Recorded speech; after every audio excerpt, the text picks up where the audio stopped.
feel a little nervous. Like, this isn't a job interview. It's just a chat. Well, we're just chatting. It's going to be fun. Yeah. Oh my God, streaming to Facebook. All right, we're live. Hi, I'm Sarithkin. I live up in Ontier, and this is part of my quest to interview 50 Dukes, which started out as a quest to fight 50 Dukes, but then when Great Western War got canceled, all my hopes were dashed that would actually happen. So I am here talking with His Grace Mansur. Did I pronounce that right? Yeah. Okay. And he's from CAID, and he's ran twice in CAID. Is that right? Yeah, twice in CAID. Yeah, and so why don't we get right into it? How did you start in the SCA? How did you find it? I found the SCA when I went to college. When I started going to college, I've lived here in Calafia, mundanely San Diego, since I moved here for college in 1998. And so I found the SCA when I was in college, but I did not join immediately. The story behind that was when I was a freshman, I was walking around the UCSD campus with a friend of mine, and we hear this clacking sound coming from one of the parks in the central area at UCSD. And we had no idea what it was. Follow it, and we find these, college student looking guys in mundane clothes playing with, whacking each other with these. So it's just a shinai. So for the those who aren't aware, this is a standard kendo training sword made out of bamboo. So that kind of became my my social group for the next few years. And when I was a freshman, one of them mentioned that they were part of another group called the SCA, and that they fought with this kind of stuff in the SCA as well.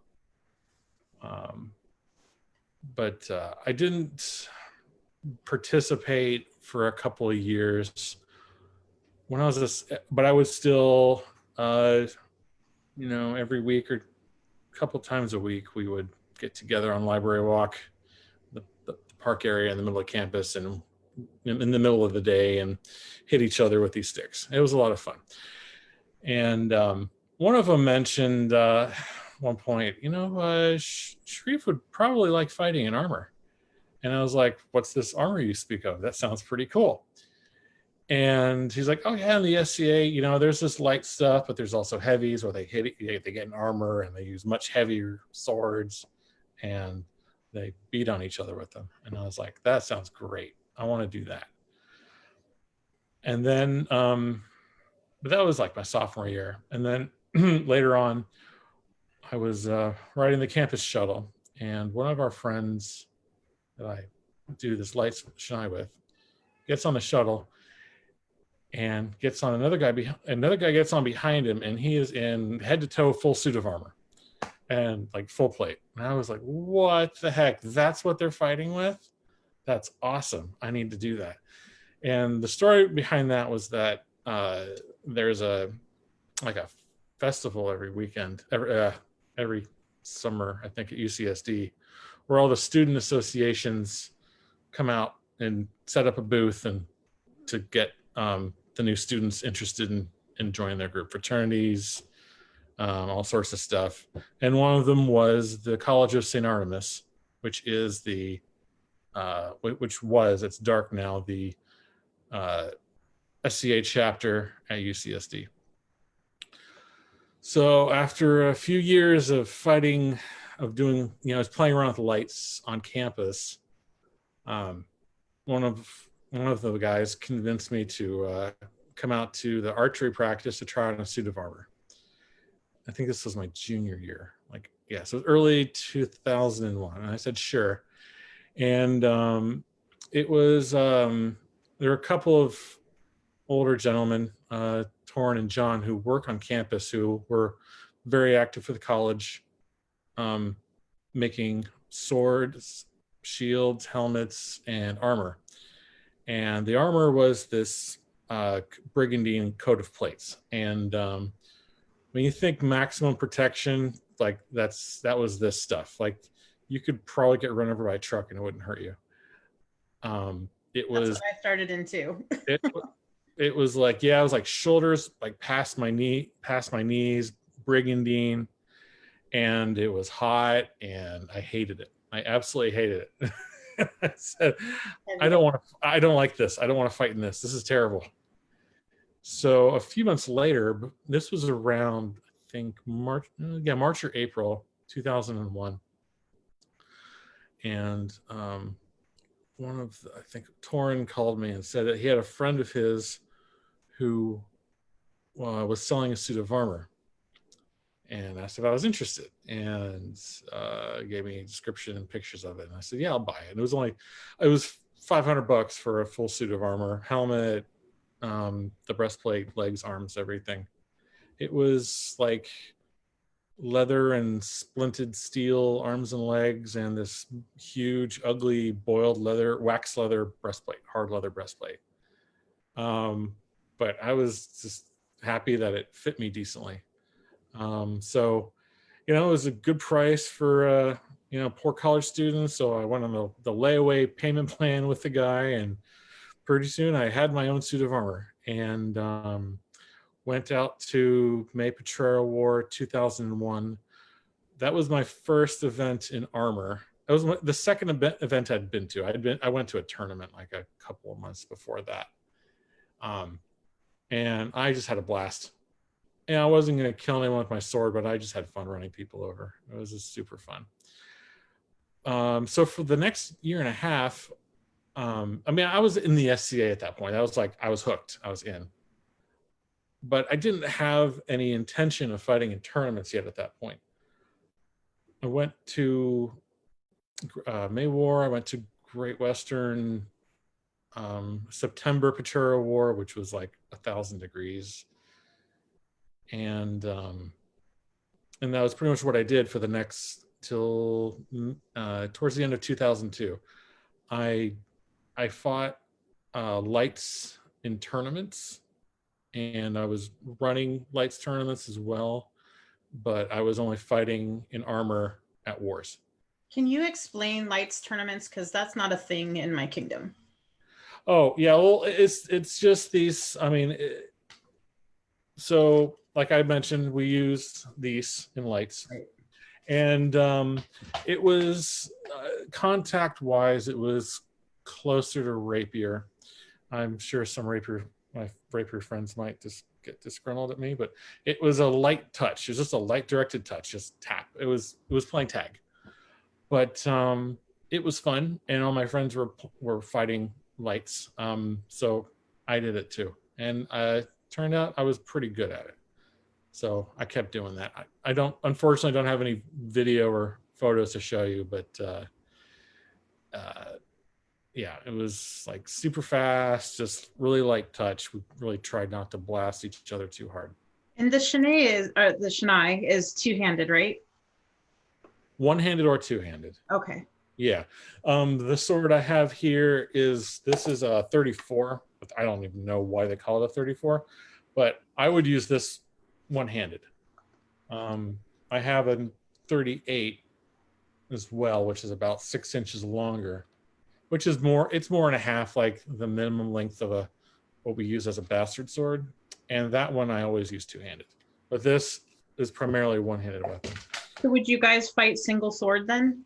Yeah, we would fight. It was pretty much it was just like heavies. It was whatever you wanted to fight with. It was single sword, two weapon, two-handed sword. So, yeah. So when you transitioned into heavy, when you bought that suit of gear, what was your weapon style? It was sword and shield. I went straight to sword and shield. Sorry? A heater shield? Or what type of shield? It was first a heater shield. So Great Western War 2002, I forget exactly why I made the decision, but I decided I wanted to fight starting in tournament. And there was a tournament the next week that I wanted to fight in. So I went out to Merchants Row and I bought a little heater that turned out to be way too small for me. And it was not T6 aluminum. It was like T5 50 something. So, and the tournament I used it to fight in was, it was a Mad Dog tourney followed by ice flows. It was Leif Erikson, and we always do ice flows at Leif Erikson, where we, the ground means you fall off the ice floe and you're dead, and the objective is to take out the other team. But it's always fun to hop across ice floes and then run people over. Is a Mad Dog tourney like a bear pit? Yeah, bear pit. Yeah, it's bear pit. So the first time using this shield in the ice flows, the corner of my shield folded over like a taco. And, yeah, I was like, are you kidding me? I just bought like my first ever time at a tournament in armor and wrecked my shield. So we managed to hammer back in shape, and then one of the guys put like a steel brace on the back of it to hold it in place. I can't remember the length of that shield. I want to say it was a 34, but it was, or no, 32 maybe. I just remember being really, really short, way too short for my height. And I know how tall you are because I've met you, but can you tell everybody else how tall you are? I'm 6'4". Okay. So, yeah. Super short. way too short. I mean, now I would fare a little bit better with that shield, I'm sure, but at the time it was awful. And at some point I bought another shield, which was actually proper T6 aluminum. I double checked that before I bought it, and it was quite a bit bigger. It was actually too big. I still have that shield. It's 26 inches wide and 38 inches long. And it, even now, I use it sometimes in melees, but I just feel like this is way too damn big. It's just, and my favorite thing about that shield is I put this kind of bumper sticker in the inside behind, above the grip it's got a morning star on it, and it says, "Stupidity should be painful." And I look at that before someone's, trying to, we were in the shield press and someone's going to try to run me over, and I'm like, they're about to have a bad day. So did you meet like a mentor during this time? Somebody that point in the right direction? Yeah, I did. At that Great Western War, I met the man who would become my knight, Sir Gamil, and we immediately had a rapport. And I knew that he was the guy who I wanted to learn from and train with. And he was already a really good fighter at that point. He got knighted, or no, not. I forget when he got asked. That was 2002. Yeah, so 2000. So he, I think he was offered to join the chivalry. I think it was Crown 2003. And but he was coming out to our college warband fighter practices and stuff, and working with us. And and then he was offered knighthood in 2003, and he was knighted at Coronation that year, 2003. And I became his squire at Estrella the following year. Okay. So 3 months later, I became his squire. And so by that point, I was fighting in tournament pretty much as often as I can. I graduated college 2002, July 2002, and pretty much by that point, I have a regular schedule now, which means I have free weekends. So let's start fighting in tournament. So, yeah. So did you prefer that to the melee, or do you like them both? I like both. They kind of offer. They both offer something different. I really enjoy the individual kind of the martial arts feel of one-on-one fighting. I enjoy the training aspect for it. There's a huge mental aspect for it, and it's and I just feel like it's always fun to fight someone who completely like when I fight them, I'm completely out of my element. I'm like trying to figure out what to do. Um, you don't get that in wars. Like I don't get that in wars. War is like a really fun adrenaline rush. It's really fun to go out with my guys with my war band and smash people. Like there's just a visceral satisfaction to it. Um, and but I'm getting up there. I'm getting a little older now, so I don't enjoy the melee fighting as much as I used to. I could do it all day, 3 days in a row. You know, We're all easily. getting old. Yeah, now it's like the day after, Sunday morning Great Westerns.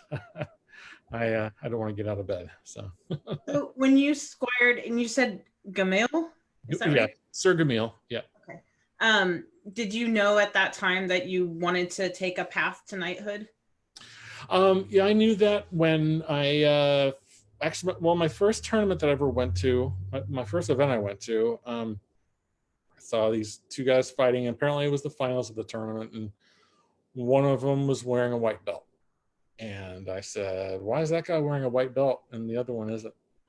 And my friend said, "Oh, the guy with the white belt's a knight."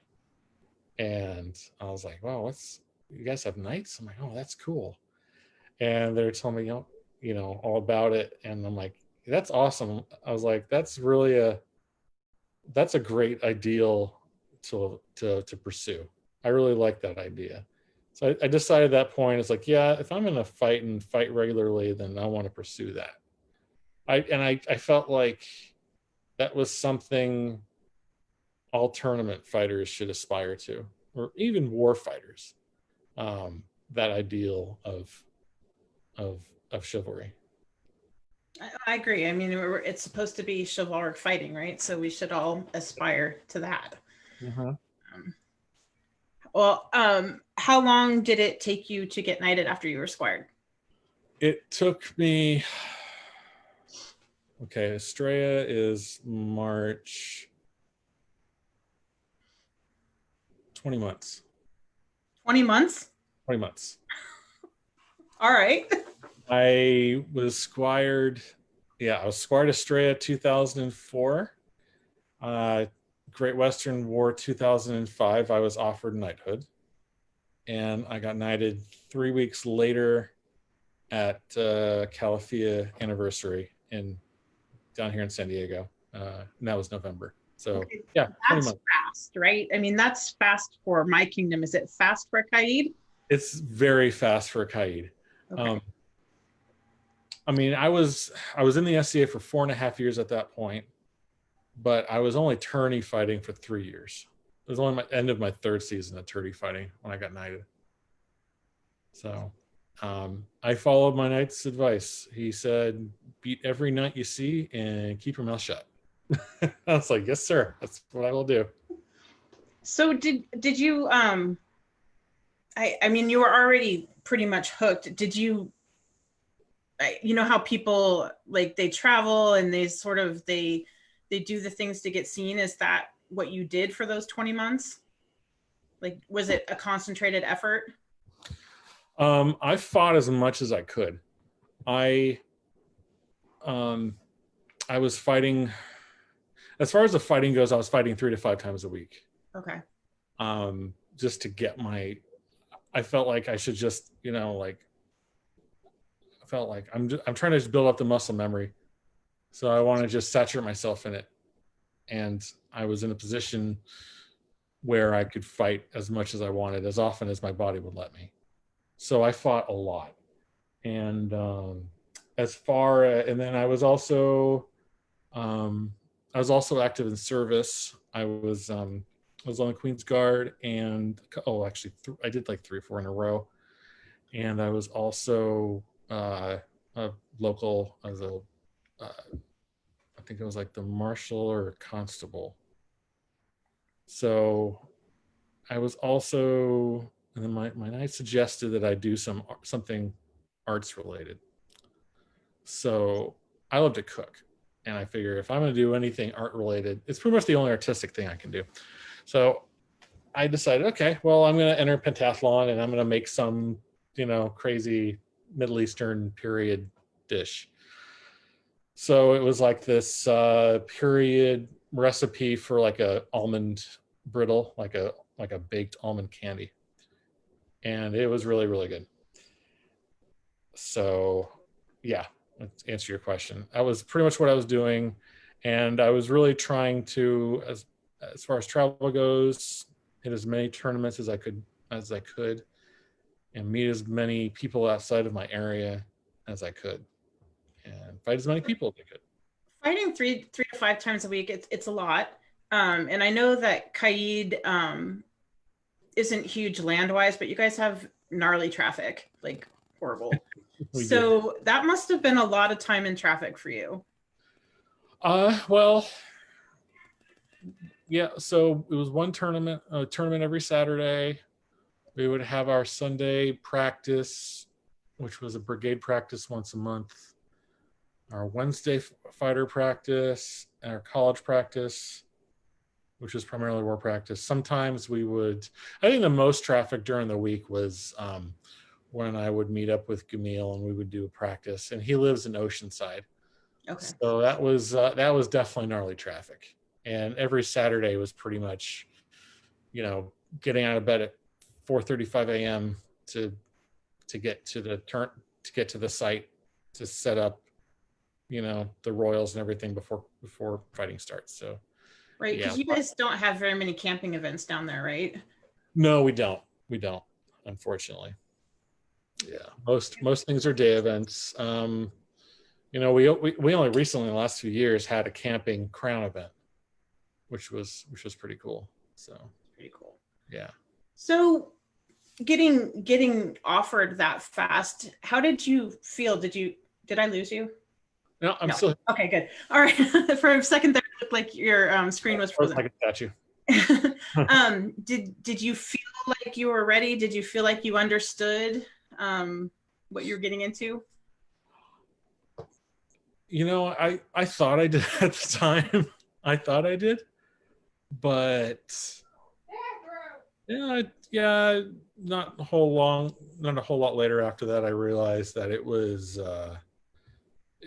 it's definitely a burden. You don't realize the responsibility. When I was first offered, I didn't realize how much more visible it makes you, right? Like, and how much more responsibility there is once you put that belt on.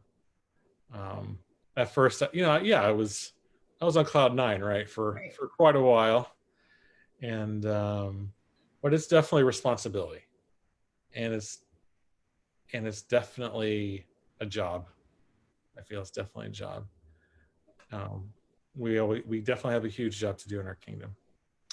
So I always ask, what was the best advice? Did you have a vigil? I did have a vigil. Okay, what was the best advice you got at your vigil? Let's see, the best advice. If there was any worth, I don't know, like.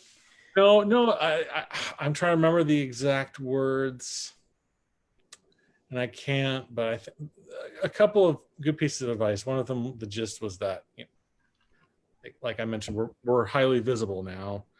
So being a knight, you're almost like you're in a fishbowl, and everyone can see you. You're highly visible. That white belt makes you really, really visible. And another good piece of advice I got is that it really kind of goes along with part of our fealty oath in CAID, to speak or be silent. Your words can carry as much weight as your silence. But it's also, to me, a case of, if you're gonna, like, it's kind of like the less you say, the more your words carry weight when you say them. Like, if someone thinks, you just blab, like you just run your mouth all the time. Mansur, he's always running his mouth. Okay, whatever.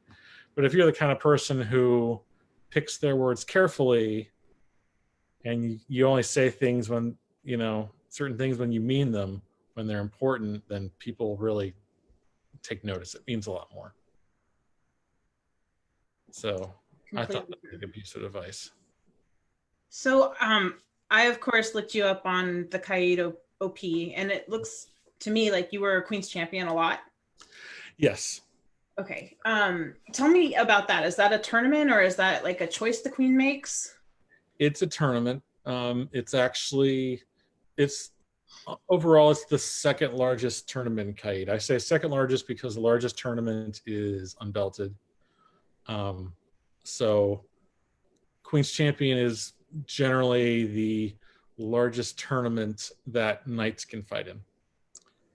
So by that point, I wanted to win crown, and I figure entering a tournament that has usually the triple the number of fighters that crown has, that's pretty good training for crown. Exactly. So I fought in Queen's Champion a lot just to get that, to sharpen my mental game. It really helped. So how long after getting knighted did you decide that you were going to pursue winning crown? Oh, I decided before I got knighted. Okay. All right. Before I got knighted. And the story there is that I used to work, my queen Ailey used to be a coworker. We both worked at UCSD. She was a lab manager in a lab in the bioengineering department, and I was a programmer. And I forget what year it was. I think it was 03, May 03. She was already Pelican. She was made a court baroness, and I congratulated her. And she said, I forget what she said, but I said, like, wow, you've done a lot in the SCA. And she's like, yeah, but I haven't been able to be queen yet. She's like, I need to find someone to fight for me. I was like, well, I'll fight for you. And she just lit up. And so from that point, I was like, I'm going to make her queen someday. So that was before I got knighted. So I fought in 3 crowns before I got knighted. The first one I didn't do too great in. I think the next one I made quarterfinals, and then the one I fought in before I got knighted, I went to the semis. So that was pretty cool. And I at that point I wasn't really thinking about like getting knighted. I was like that'll happen when it happens. I'm just trying to win crown. Whatever else happens falls into place. Well, that'll happen when it goes. So I was fighting in Queen's Champion as well before I got knighted, and I was just making practice out of it. Pretty much. I feel like, with muscle memory, you practice something until it becomes second nature, right? That's what we're trying to do on the Pel. That's what we try to do at fighter practice. And I feel like fighting in those big tournaments and having that pressure on you kind of helps sharpen your mental game. I don't start freaking out when I'm getting in the later rounds and that kind of stuff. I don't think about the crowd around me. It becomes just about the fight. And you trained that by doing these other tournaments, or did you do other things too? It's pretty much just fighting. I felt like it was all just helmet time.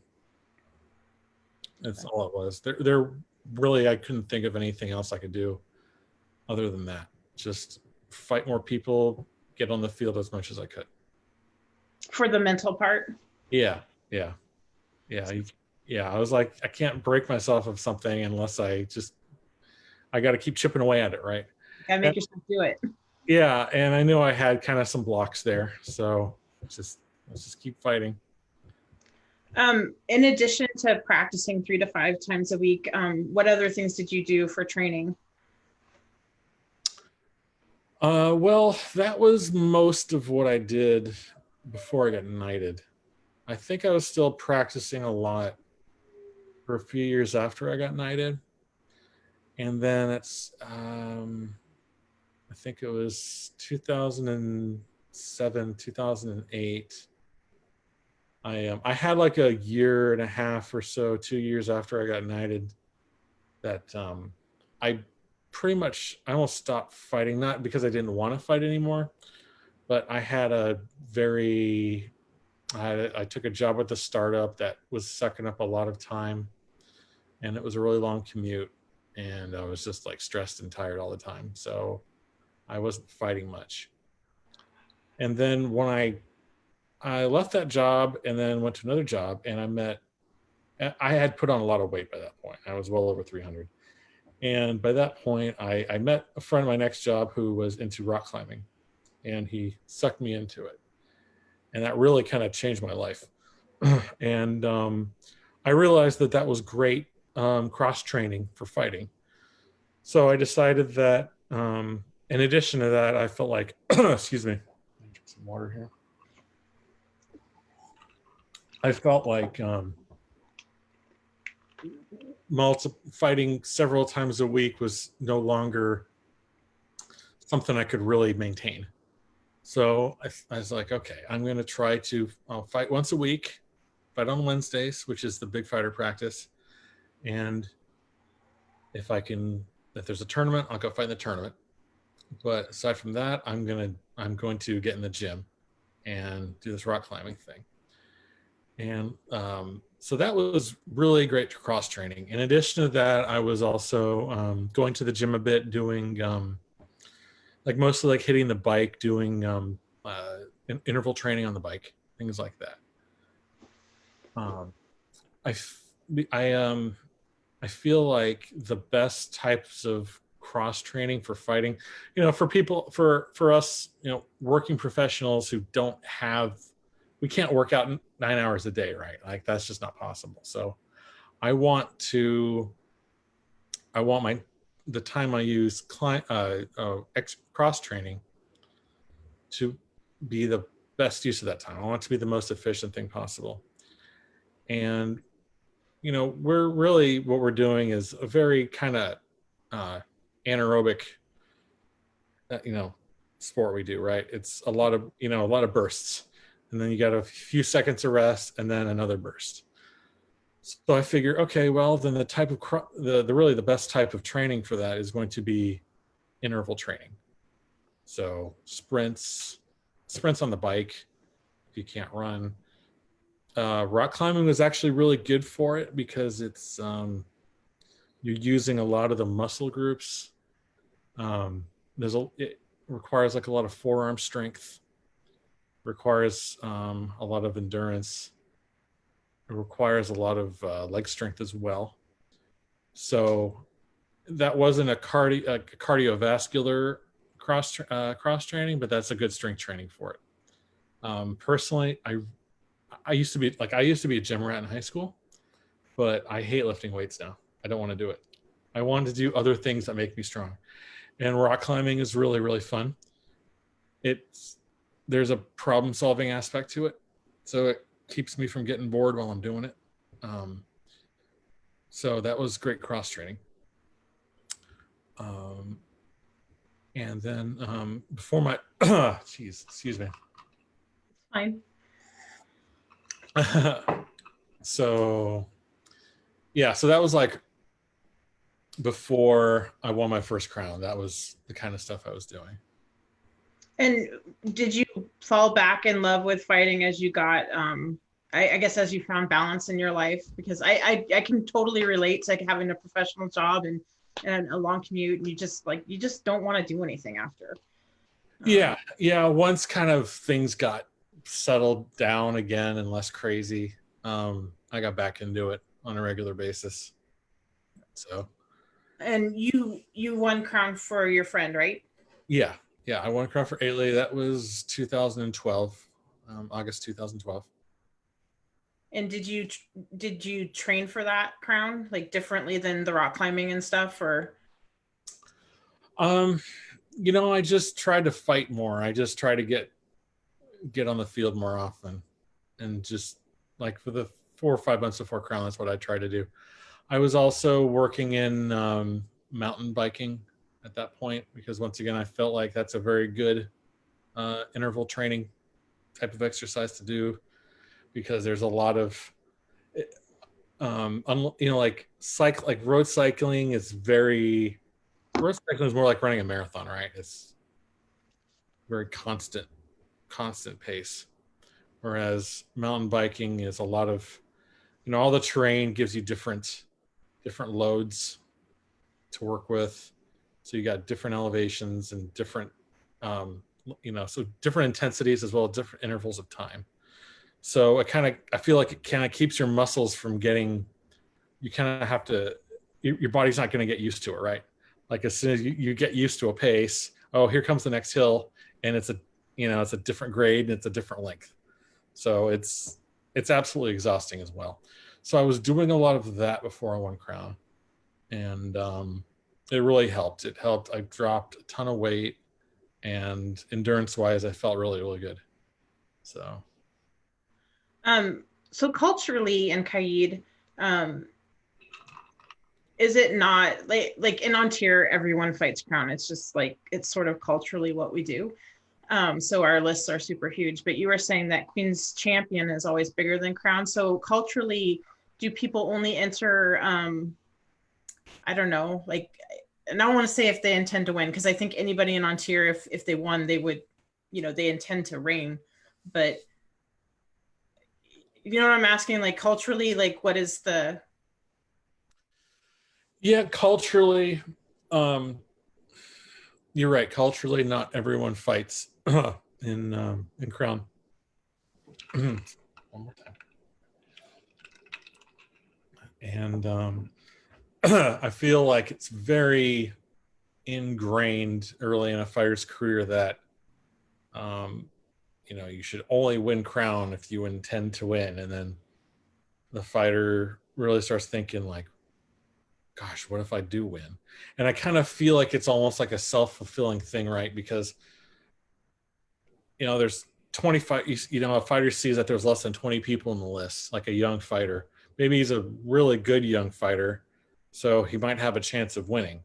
And then he sees there's only 18 or 19 people in the list, maybe one or two royal peers and a few knights, but he starts thinking, if there's only 18 or 19 people in this list, then that there's a good chance that I could win.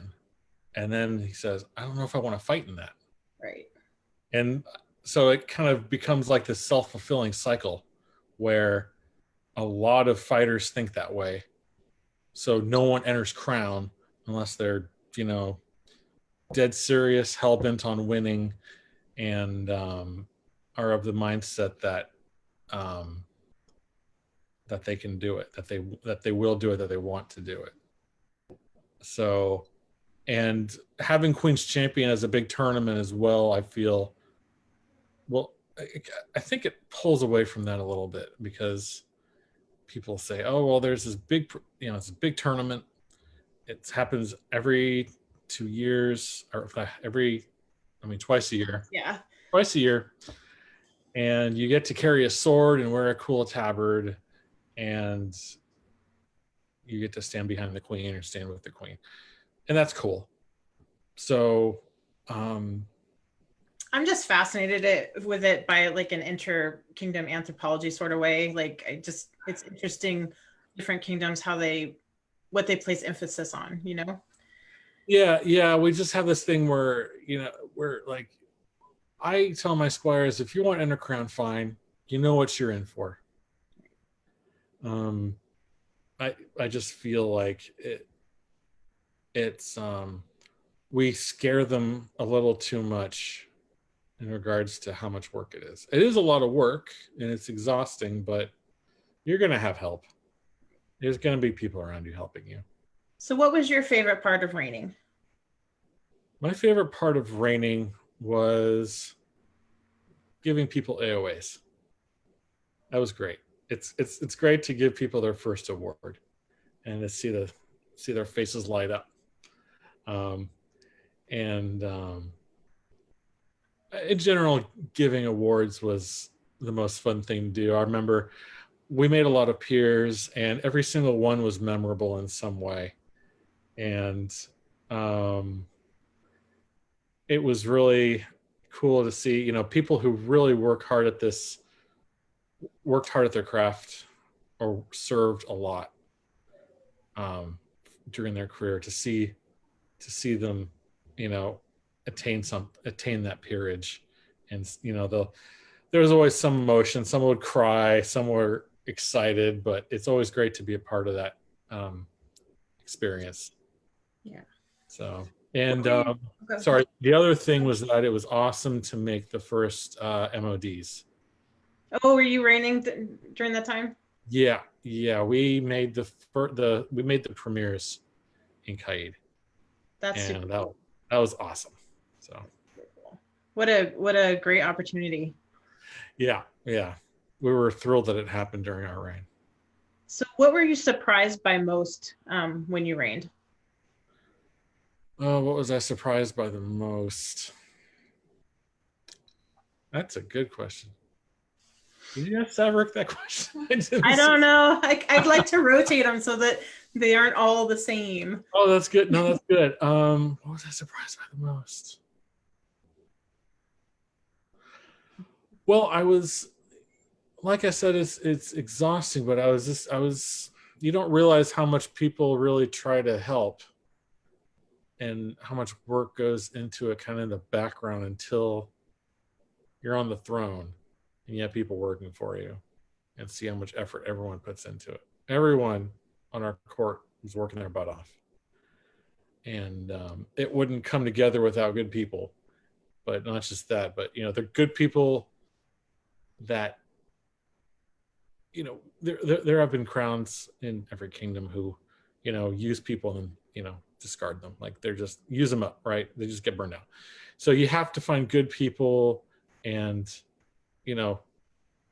that you work well with, and treat them well, make them feel like they're appreciated, make them feel like they're part of this too. Yeah, I mean, yeah, it's my reign, but it's their court, right? Like they're part of the court. It's our court, and court doesn't go smoothly without everyone working well together and being treated well for their efforts. The other thing that surprised me was, one thing I didn't think about was the public speaking part. I was terrified at first. When I was like, when I won crown and I was sitting up there as crown prince, I was like, oh my God, they want me to speak. And it being crown prince was really good training for that, because I would force myself to say something every single time, and pretty eventually I actually got used to it, and it became second nature. I was like, oh, this just it just takes a little practice. It's not too bad. And so my second reign, I was ready for it. I was like, oh, this public speaking thing, no problem. So second reign, my speeches became way longer and more flowery and all that kind of stuff, and I was better projecting my voice. So got more comfortable with it. Yes. So the picture that I used for your announcement is this beautiful Byzantine outfit. Yeah. So was the idea to go Byzantine yours or your queen's? Oh, swig of water here. There's a story for that. Okay, great. I love stories. So there is I don't know if you've seen our third set of crowns, the newest set of Cayenne Crowns. I don't think I've seen them, no. So they are a very large Byzantine style folding plat crown. Okay. They're huge. And are they as big as Anstioria? They might be a little taller. They're 5.5 inches tall. Okay. And they were presented to the kingdom at the second crown that I won. And we had this ceremony where all the royal peers would line up, and the new crowns got handed down to the king and queen. That's cool. And then after I won crown, my friend Marciano, who was he was responsible for our garb, our stepping up garb, he asked me if he asked us if we'd be wearing those crowns, and I said, well, I'm only going to wear that crown if I have Byzantine garb to go with it. And that, I didn't take that to mean yes, we're going to wear those. I was just explaining the only situation where that would be worn, because I really wasn't a big fan of it. So he said, challenge accepted. Well, here's what happened is that he took that to mean it's going to be a Byzantine reign. Oh. And that was not our intention. We didn't want to do strictly Byzantine reign. And but he shotguns that out to all of our tailors. And he's like, it's going to be Byzantine reign. And I'm like, I'm trying to put out a fire. That's not what I said. That's not what I said. It's not a Byzantine reign. But by that point, all the girls that were going to be working on our garb were super excited. Right. And it turns out one of them, her major was in costuming in college, and she had this thick book on costuming sketches that she made and measurements and all this kind of stuff. And she loved doing Byzantine garb. And I was like, okay, fine. Our stepping up garb will be Byzantine. That's it. So they really went all out. They pulled out all the stops on that garb. And it's stunning. The palum I'm wearing in that picture is about 17 feet long. And it was all hand embroidered and beaded. The lady who made it, Laura, she lives in Artemisia now. She came, like, when I was Crown Prince of Great Western, and she was in our camp, and she came all the way down from Montana to Great Western and ended up spending most of the event working on this palum. I didn't really know what it was. I wasn't really sure what they were doing yet. And she wanted my opinion on it. And so she pulls it out and she starts crying. She's like, I'm just not sure if you're going to like this. And she was in the process of putting all the beads on it. And she pulls this thing out. And I'm like, oh my God, Laura, this is amazing. This is the most beautiful thing I've seen. This is the most beautiful thing anyone's made for me. It's absolutely stunning. And Ailey had a matching Byzantine gown with the palum, lots of huge collar with lots of beads on it, and then it's got the palum that goes down the middle. So we looked incredible for our coronation. And that garb, I wasn't planning to wear it a whole lot because it took 3 people to put me in it. It was a real pain. You know, it wraps all the way around you, and then it wraps around one arm. So my left arm I'm basically holding it up against my sternum, right? Because you're not supposed to pose the whole time. Yeah, the point of the garb is that you're a rich emperor, Byzantine emperor. You don't need to have both your, right. Your stuff is so fancy that people have to help you get dressed. And then because you're an emperor, you only have one hand to use at any one time, but that's okay because you're the emperor and you have people to do everything for you. So I thought it was really cool and very regal royal thing. And then in the picture you took, I was wearing it at Great Western because Laura was at that Great Western and she had never seen me in that outfit in person. So I decided, like, well, she spent all this time making it. She wasn't at our coronation, so she's going to get to see me in it. And I didn't tell her any of that. So I had some of my friends before court help me get in it. And then I snuck up behind her and tapped on her shoulder. And then she turned around and saw me. And she's like, oh my gosh, like just completely blew her away. So as a person who makes things for other people, that is the best thing you could ever do for somebody. That's amazing. Right. Yeah. I was like, she hasn't seen me in it, so she's going to get to see me. And I think I've worn it. That might be the last time I've worn it. We wore those outfits twice during our reign because we wanted to wear them to Estrella, because I decided I wanted us to we wanted to show up the other royals as best as we could. So we brought, yeah, Extra Grand Court's a big thing. There were going to be tons of royals there, and they're all friends of mine, so I want to look better than all of them. So we wore our big crowns, not the plaque crowns. We wore the holding furs with the crescents on them, and the Byzantine garb, and then we brought our big thrones. Nice. And we looked awesome. So thanks for that story. That was okay, awesome. sure.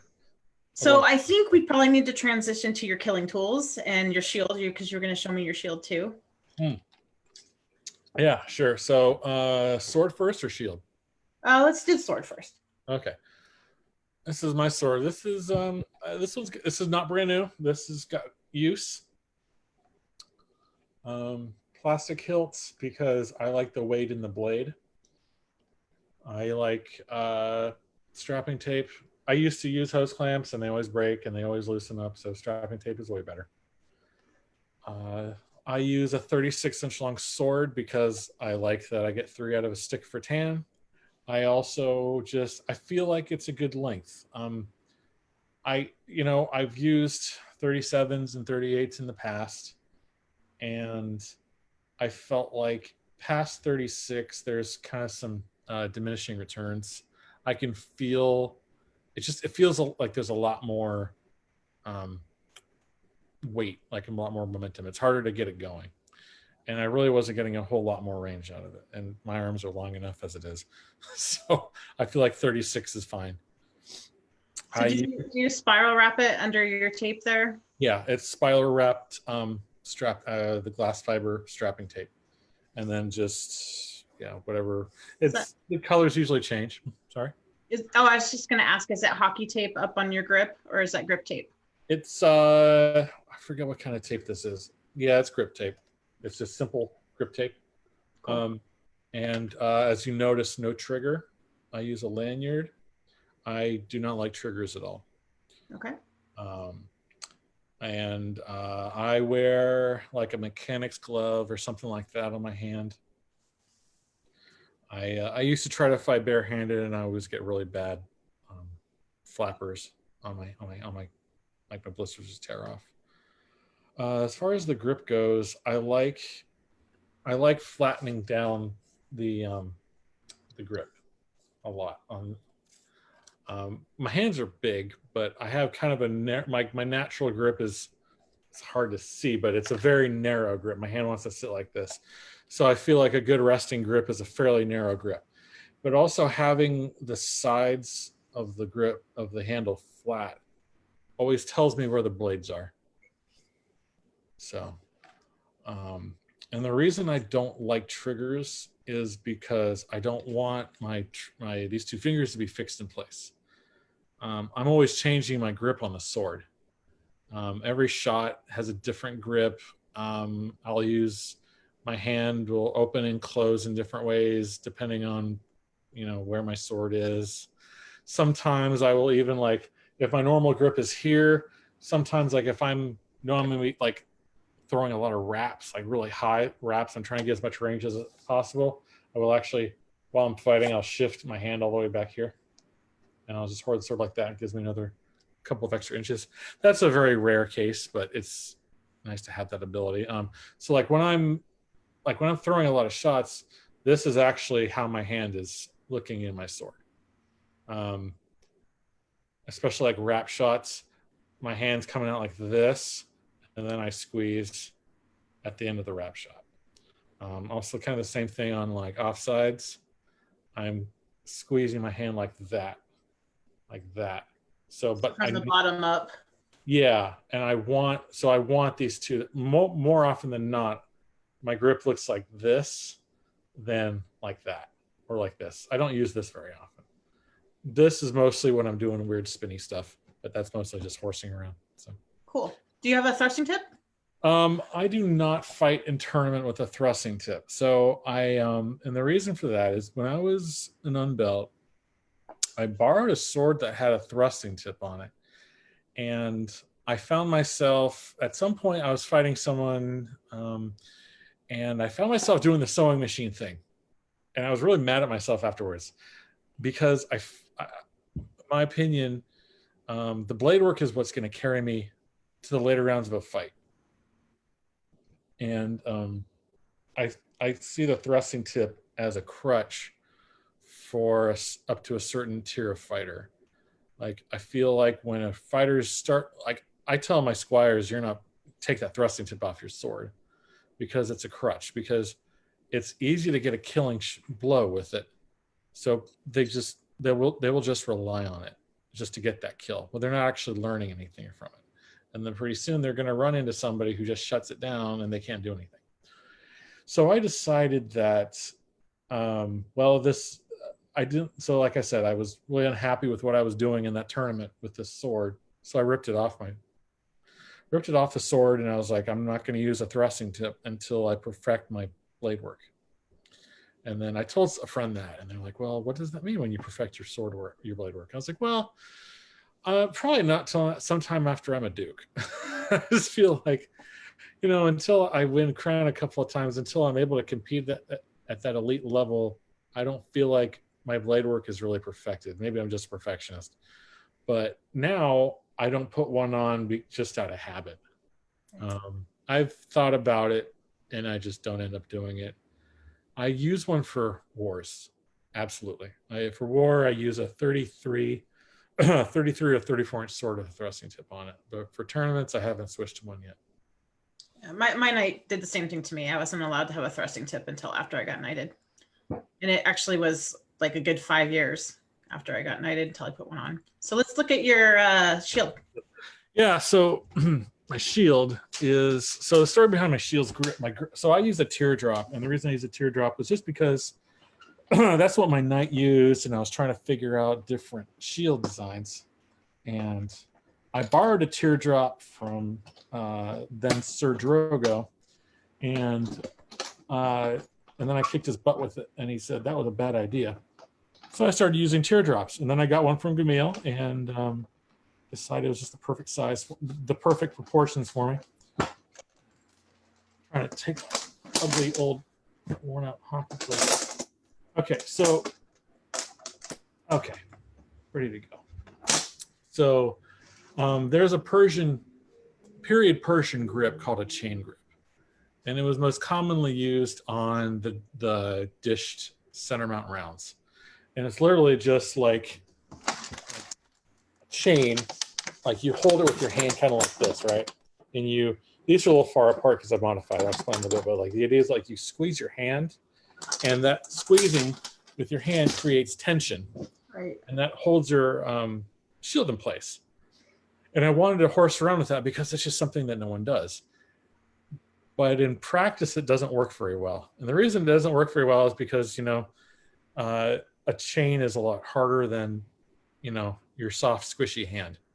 And it just like, I would get these bruises and stuff in my hand, even using a really heavy glove. It just didn't work. And by the time the glove is protective enough, you can't get a good grip on it. So I was using that. I was using that type of grip when I got knighted, and then I was using it for a year or two after that. But what would happen is I'd be in a fight, and then someone would hit like my left side of the edge of the shield, and the thing would pop out of my hand. Like, you don't have a boss. No, I don't have a boss. No. Would you end up with bruises all over your knuckles? Yeah, I put a lot of padding. I got a lot, like you can actually see this knuckle is built up. That's from this. And so I would put a lot of padding back there to protect my hand. And I'd put like a cuff around it to protect it. But still my shield would get knocked loose. So I'd punch it and it would just table this way. So I'd be in the middle of a fight, and we're fighting, and then my shield pops. So in the middle of a fight, I'll be throwing shots, and then I push my shield back into place with my basketball. Just adjust it mid-fight, like between 2 or 3 shots. I'm doing this. So I said to myself, I need to fix this because I'm trying to win crown. This isn't going to work a whole lot longer. So I decided just to move the back chain to my wrist, which is where it is. It's been ever since. So it's kind of like, I could use leather strap there, right? And it would get the same effect. but I like using the chain because it's got that kind of that.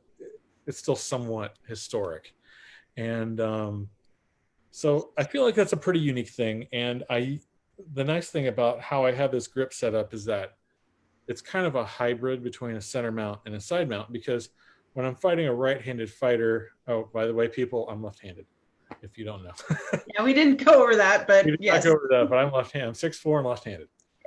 So when I'm fighting a right-handed fighter, I can kick it over as if it's a center mount shield, and I've got the coverage of a center mount. Personally, I love fighting. I love fighting with side mount shields. I love fighting with side mount heaters, but only against a left-handed fighter. It's no fun against a righty. I feel sorry for all you right-handed heater fighters that fight us lefties. Um, so I can use it against righties, but because the shield sits flat against the back of my hand, I can manipulate it pretty good just by working my wrist. It'll pop out, so I can kick it back over this way, and it's just like a traditional side mount shield against a lefty. So it gives me that versatility. I don't have to like switch shields depending on who I'm fighting. It doesn't have the corners on it, but that's okay. I'm used to that, but used to it by this point, and this is a more period design for me. So Yeah, I've never seen anybody use the chains like that. That's pretty cool. no, me neither. So. All right. So we're going to go to the final 10. And actually, you get a bonus question because I was on a call or a Zoom meeting last night, and they gave me a really good question. So you get a bonus. Okay. If you could fight anyone in the world, who would it be? If I could fight anyone in the world, like not SCA or SCA? Whatever you want. Oh, my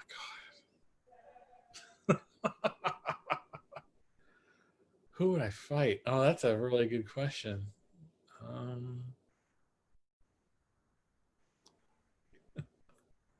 Huh? No. I don't want to say who I really want to fight, but probably I don't want to get political. Maverick said Trump, so then that, yeah, I'm going to agree with his grace. Okay. Who would you like to see reign in your kingdom? Who would I like to see reign in my kingdom? Oh, wow. Gosh, there's a lot of great people I would love to see reign. I mean, are we going to assume it's people who have not reigned yet? It could be anyone. It can be the consort. It could be the fighter, whoever. Uh-huh. Okay, well, I'd love to see, we have a guy who is an amazing artisan. I'm sure you've heard of Mr. Niccolo. He makes amazing armor and swords. And he's the guy with the armée, right? Yeah. I think it's an armée. The black Maximilian armor. Yes. Yeah. He'd be a really fun king. And his wife is fantastic too. I think they would be good. Cool. Yeah. All right. If you could talk stick with anyone in the world for an hour, who would it be? Oh my gosh. I have to name just one.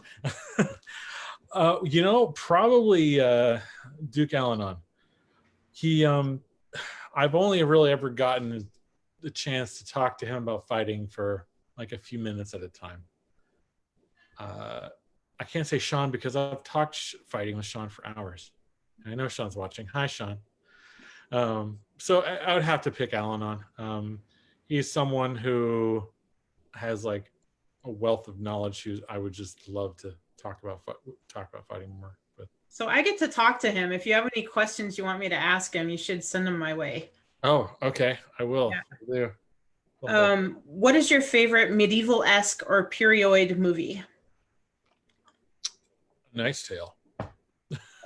Nice. I mean, it's okay. There's a lot of anachronisms, but it's like it's almost like this like we say that the SCA is it's not what they did, it's what they should have done. And that's what a Knight's Tale is, right? It's stupid, but it's so much fun. It's so charming. I love that movie. Nice. I will say that if we're gonna say strictly period type pieces, I love Gladiator. That's a good I love movie. Gladiator so much. All right. If you could add a rule to the rules of the list, what would it be? Oh gosh. Um, if I could add a rule to the rule, ban thrusting tips. No, I'm kidding. I wouldn't. I wouldn't do that. Um, I wish we could. I wish we could find a better way of acknowledging leg blows and fighting from our knees. Yeah. I just don't know what it is yet. Yeah, I But don't either.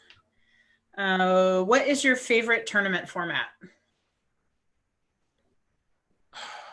I want to say double a limb, but I really love tournament formats where you get to fight a lot.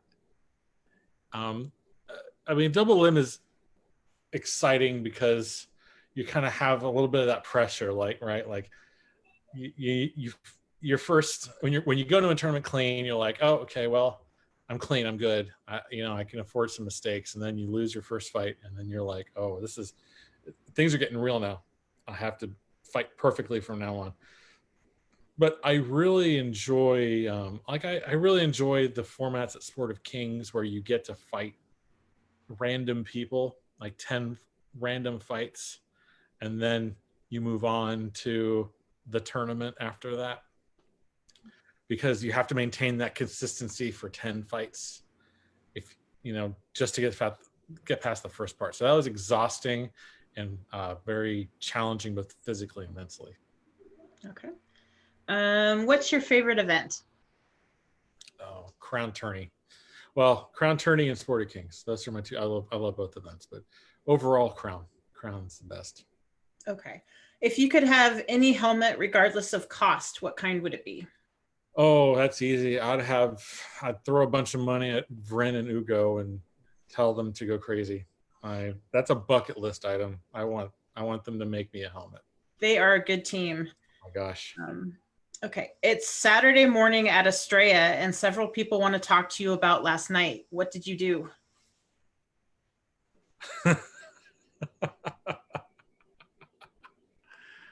um, what did I do? Well, I can't drink much anymore, so I can't say that I got stupid drunk and ran my mouth. Um, I probably I was probably fighting with someone, and made an unpopular opinion or something like that. That's what I can Okay. think of. That's the two ways I would get in trouble. Who or what is your favorite fight ever? Who or what is my Like favorite it could fight? be a particular fight or it could be a particular person. Oh my gosh. I might have to say Al-Anon because he puts me so out of my element. Um, a little story. The first time I fought Al-Anon was at Estrella when I was king, and it was the cancer tourney, or the cancer tourney, and they do the cancer tourney. It's like a long line, and they fold it in half, right, and then you fight the next person who comes up. Well, right next to me was Duke Tristan, and Tristan injured his right hand, his sword hand, so he was fighting left-handed. So Al-Anon was supposed to be his next fight, and he throws Al-Anon at me because he fights him all the time. He knew what he was in for. I had no idea. I didn't know who he was.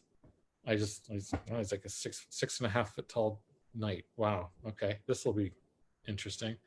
And he just smoked me. Just absolutely smoked me. I had no idea what hit me.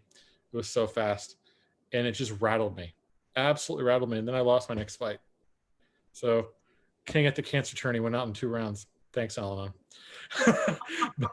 you know, and then I tracked him down and I got some fights with him, and it's so unlike anything I've ever had to deal with. Like, to me, that my favorite fights are the fights where I mean, most fighters, I can kind of, every fighter generally has like some type of archetype, and I can say this is, oh, he's a heater fighter, this guy's a more boxer style, this guy's a traditional round shield style, This guy.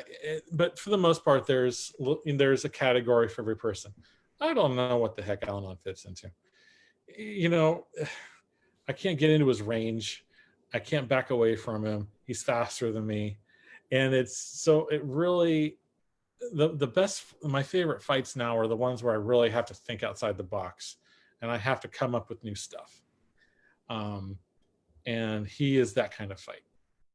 So. Well, that's a good endorsement. I'm going to have to look him up. And then the bonus question, who is the cleanest fighter in your kingdom? The cleanest fighter in my kingdom. Oh, gosh. I mean, we have a lot of clean fighters. Let me think. Cleanest fighter.